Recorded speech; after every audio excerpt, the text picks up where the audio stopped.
So in this video, you'll learn how to hide or unhide a secure folder on your Samsung Galaxy A56. So if you want to hide a secure folder for privacy reasons, this is what you need to do. Simply open the Settings app on your phone, then navigate to the Security and Privacy section.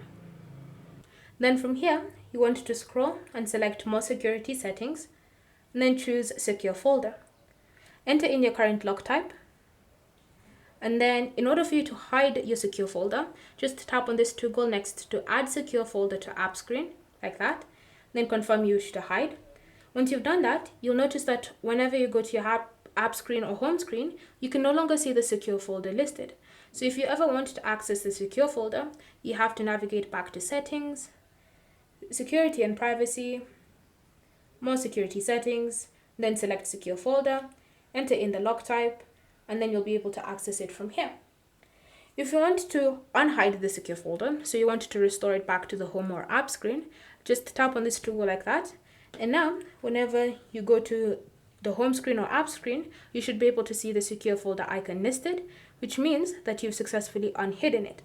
So it's completely up to you to decide if you want it hidden or unhidden. Thank you for watching. If you have any questions or comments, leave them down below and we'll get back to you.